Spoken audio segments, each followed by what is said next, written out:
So I've been seeing a lot of sequels lately and dropping my thoughts on those here on the channel. And people are in my comments saying, you can't enjoy a sequel if you didn't like the first movie.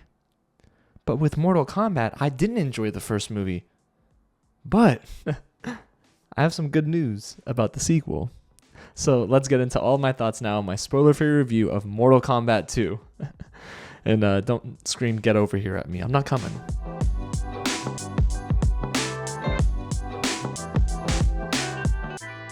What's going on, you guys? James here with another real review, and today I'm giving you my full thoughts on Mortal Kombat 2, which hits theaters May 8th. A huge thank you to Warner Brothers for giving me the chance to watch this early for review. Now, I dropped my out-of-theater reaction, you probably saw that, and I am back on my set to give you all of my thoughts on this movie that comes in at just under 2 hours. But I'm not gonna lie, I didn't really feel the runtime so much. Now, before we get into all of my thoughts, if it is your first time here at the channel, welcome to Real James, where I love talking about movies, TV, and all the news in between. So if you do too, hit the big red button below, subscribe to the channel, tap on that bell, and like this video. And if you're a Mortal Kombat fan, go ahead and get loud in the comments below and let me know, is Kitana as cool in the movie as she is in the games? Because she's dope. Mortal Kombat 2 is directed by Simon McQuoid, I hope I pronounced that correctly, who also directed the first Mortal Kombat. So that was definitely a red flag for me. But something reassuring to a degree was a new screenwriter. Until you look who was the screenwriter and you see it's Jeremy Slater. I don't know if he's a good or a bad dude, but I know that he wrote one good series up until the final season, which is The Umbrella Academy, and he also wrote a very bad film, Fantastic Four. That's right. The one with Miles Teller. Boy. The cast is starring Karl Urban as Johnny Cage, Adeline Rudolph as Kitana, Jessica McNamee is back as Sonya Blade, Joe Taslim is back as Bi-Han as well, and Louis Tan, your favorite, Cole Young. He's your favorite. I know he is. You don't have to hide it. It's okay. He's not mine, though. That character is rough. Now, the film itself, without spoiling anything, literally is a direct sequel to the first film. Now, they take some creative liberties and make some decisions that detach itself from the first movie in a good way, where they're like, hey, all that criticism we got, let's take that into consideration here and basically, hopefully, clean our hands of that mess that was the first movie. They catch you up a lot. There's a ton of exposition, so you won't be lost, but this is the plot. Spoiler free. You got a brand new villain here, okay? Shao Khan, I believe his name is, and he's coming to try and take Earthrealm, and you gotta have a tournament to determine who can keep Earthrealm. The Earth people? Or Shao Khan. Alrighty, also, this is a good time to get into my positives because I just said two things that were positive. And let's start with the first. Guys, there's actually a tournament in Mortal Kombat 2. Thank you, Lord, because I was wondering, are we gonna get another, fight montage sequence and that will suffice? And I would hope not, because the first movie didn't have a tournament. This one does. So if you're looking for something a little bit more accurate to the games, here we are. So I appreciate the fact that everyone involved, from the producers all the way to the director and screenwriter, they were really going forward with the criticism that was delivered and sort of revising the sequel to make it play better on screen for fans and non-fans alike, because it won me over as a non-fan, to be completely honest with you. There were so many moments where I thought, oh my gosh, I'm so glad that they are basically throwing this character out by the wayside. Good. We don't need that character. And then there were also moments where they just didn't really focus too much on certain characters like Sonya Blade, because I think that this performance is tragic, but we'll get into that in the negatives. So they did listen to fans, they did listen to those who critiqued the first film, and they came back and said, we're going to give you a sequel that's fun, outlandish, full of blood, gore, action, and you're going to have fun. And I did. I even found myself saying, guys, this should have been the first movie. It reminds me of Halo on Paramount Plus. The second season should have been the first season, and maybe the show would have still been around. But Mortal Kombat 2 is basically similar to that, where the second film is outshining the first. I mean, yeah, we don't have a lot of Bi-Han here, right? We don't have a lot of Scorpion. But the new characters and the new settings work well enough to where I'm not worried about not having those characters. I actually am very glad we have some new faces and a lot less Kano. I mean, Yeah, I would say a lot less than the first movie, which is great. And the movie definitely knows what it is. It's a popcorn movie with some brutal fights and very video game-esque set pieces. So I do think that there were moments that scenes were ripped straight from the games. Now, I'm not a huge Mortal Kombat fan. I don't play fighting games that much anyway, but I thought that there were some scenes that looked as if you are ready, and I'm waiting for the text to say fight to come up on the screen. It was very, very directly adapting some specific fight scenes from the games, from what I've heard. So the movie does a good job at honoring fans, giving fan service, but allowing non-fans to hop on board the Mortal Kombat train once again. But outside of all that action, there were some standouts in terms of the performances for me. Of course, at the top is Kitana, played by Adeline Rudolph. She does such a great job here. She has the most layered story, if you can even say it's layered, because I do feel like there's a cut of this movie somewhere that we get more moments with young Kitana and then adult Kitana, and that relationship between her and Jade, played by Tati Gabriel, I believe. So there are instances where I wanted to see more of that because she was so good in this role. Then you also have Liu Kang. I do love their dynamic between Liu Kang and Kung Lao in this movie.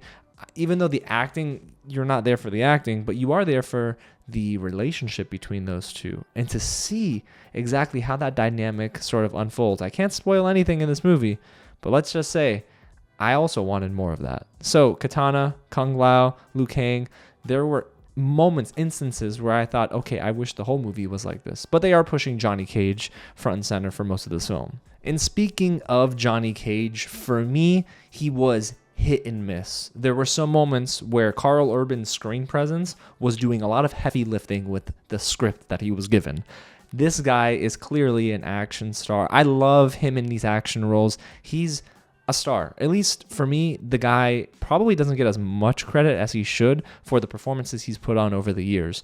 Even in this era of his career, he's able to command the screen very well. Now, I got a little tired of the shtick for Johnny Cage, but I do feel like there were enough moments that I thought, you know what? Okay, this is working for me. But again, hit and miss, because when they strike out with Johnny Cage, it is a little much. And I just wanted those scenes to end pretty quickly. So maybe this is a good time for the negatives. While we have a new screenwriter, I unfortunately felt that it was still not a good script. It was very messy. There were moments where the film's trying to take itself a little seriously, like with Kitana, Liu Kang, and whatnot. But then there are other moments where it's tonally clashing because there's a lot of meta humor. You know, I did not expect to hear them talk about Pennywise from It, for example. That was not on my bingo card for Mortal Kombat 2. And I get it. You're trying to please audiences and be over the top, but I don't know. The meta humor for me was just happening too often, and it took me out of certain scenes. Because when I'm hearing references to things that are happening in modern day, for example, why in a Mortal Kombat movie are we hearing that? Like, anyway, yeah, the meta humor didn't work. The script was still very messy, and I feel like they left a little too much on the cutting room floor where there was meat on the bones for storylines like Kitana and her sister Jade, and you have Liu Kang, like I mentioned. I mean, heck, you even got possibly a story with Shao Khan there. You know what I mean? But sometimes it's not always the script's fault when it comes to these bad performances, because let me tell you, there were some bad performances in this movie, guys. I mean, still carrying over from the first movie, Chin Han, he plays Shang Tsung, a character who sucks the souls out of people. Then you have Lord Raiden, who's played by Tadanobu Asano. These are capable actors, clearly, but they are just giving some of the worst work of their careers in this film and the previous film. I don't buy their intensity. I do not buy this crazy looking, like, black eyes type of character for Chin Han as Shang Tsung, and it didn't work for me. So there are instances where I even thought, okay, are we just going to get more of this? Because go back to what's working. The performances just drain the life, no pun intended, out of those scenes, and a lot of the movie in particular. I also still think that Jessica McNamee as Sonya Blade is just a bad casting decision. No offense, respectfully, just does not work for me. She's very wooden. She just does not give intimidation for me. I mean, even Jax, a character I thought was good in the first movie, they don't give him a lot of work here, right? But still, I just felt like Jax was a character that the performance didn't match what happened in the first film. There's also Kitana's mom. She doesn't have a lot of screen time, but I'm going to be honest with you guys. Boy, was that the worst performance in the film. I mean, the line reading was just, you can fix it.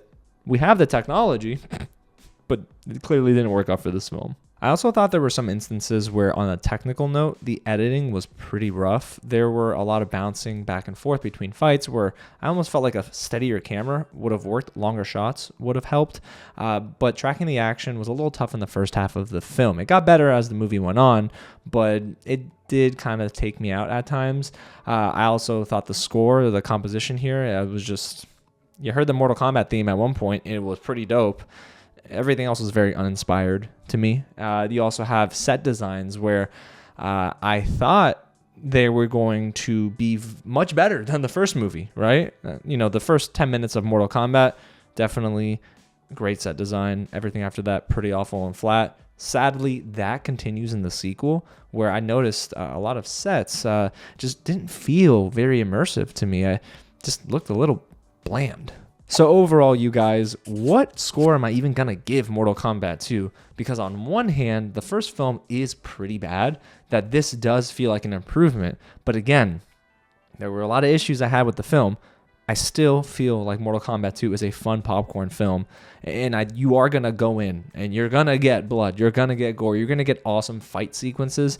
In the movie, it does have better pacing than the first film. So even though it clocks in at just under 2 hours, the sequel doesn't necessarily feel like it's dragging itself along. It knows what it is. It's unabashedly over the top, and I like that. There were just so many instances where I felt, man, the remnants of the first film are carrying over. A little too much Kano, even though he has less screen time. Dumb meta humor, poor writing for a lot of characters, but also really bad performances were found in this film still. So I would probably give this... on the low end of the C scale. Y'all remember in grade school? It'd be like a C minus, like a 70%, which is still like a 3.5 out of 5. But I almost am inclined to give it a 3 just because I don't know, 3.5 still seems kind of high, to be honest, for this film. So I'm anywhere between a 3 and a 3.5 out of 5. But again, if it's a 3.5 star, it's on the low end because the film has its glaring issues. But I don't think it's enough for me to say this film is terrible. The first film, terrible. This movie, got me on board for what they're clearly setting up for a Mortal Kombat 3. So I enjoyed my time with it with the crowd.